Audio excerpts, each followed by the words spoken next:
A'udzubillahi minasyaitonirrajim. Bismillahirrahmanirrahim. Assalamualaikum warahmatullahi wabarakatuh.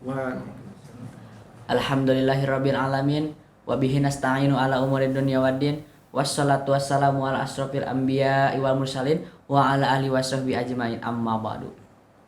Pertama-tama marilah kita panjatkan puji syukur kehadirat Allah yang telah memberikan nikmat, dari nikmat yang paling kecil sampai nikmat yang paling besar, yaitu nikmat iman dan Islam.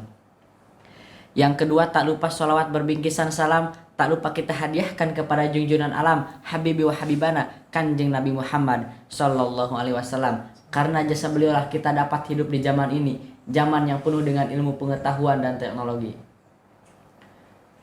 Duduknya saya di sini akan menjelaskan tentang pendusta agama. Apa kalian mau termasuk orang-orang pendusta agama? Tidak kan? Dalam surat Al-Ma'un ayat 1. Ara'aital ladzi yukadzibu biddin. Tahukah kamu orang yang pendusta agama? 1. Fazalikal ladzi yad'ul yatim, yaitu orang yang menghardik anak yatim. Jadi kalau kalian tidak mau jadi golongan termasuk pendusta agama, santuni anak yatim.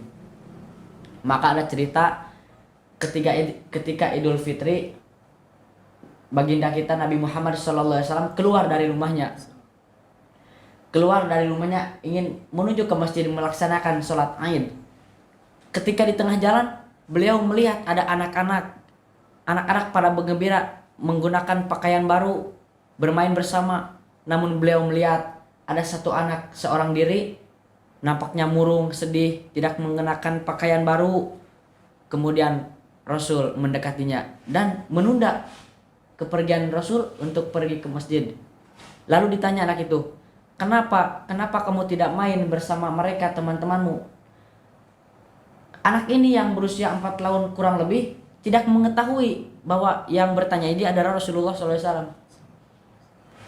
Dengan polosnya dia berkata, Dakni ayyuhar rajul, pergilah, saya tidak mau berbicara dengan siapapun.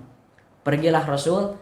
Tidak lama kemudian datang lagi Rasul mendekatinya, kasih sayangnya, mengusap kepalanya, terus berkata, ada apa gerangan? Berbicaralah kepadaku. Ada apa yang harus aku bantu? Dengan polosnya dia berkata, sesungguhnya ayahku telah wafat dalam satu peperangan bersama Rasulullah SAW, dan ibuku menikah lagi dengan orang lain, dan ayah tiriku mengambil rumahku dan memakan harta-haraku dan diriku seperti yang kau lihat. Kemudian Rasul mengajak anak itu pergi ke rumahnya, dan Rasul berkata kepada anak tercintanya Siti Fatimah, berikan anak ini pakaian baru, berikan anak ini makanan yang lezat, makanlah dia dengan lahap dan mengenakan pakaian baru. Rasul berkata, tidakkah engkau ridho, wahai anak?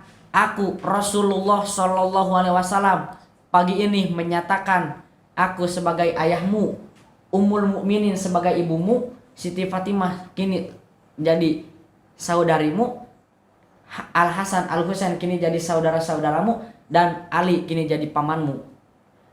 Dan si anak itu tiba-tiba sadar bahwa dari tadi yang bertanya kepadanya itu Rasulullah Shallallahu Alaihi Wasallam, dan dia tampaknya bergembira gitu. Kemudian dia keluar bermain dengan yang teman-temannya itu. Kemudian teman-temannya bilang, andaikan ayah kita syahid dalam satu peperangan bersama Rasulullah, agar kita jadi anak-anak Rasulullah. Begitu. Sebagian ada salah. Wassalamualaikum warahmatullahi wabarakatuh. Waalaikumsalam.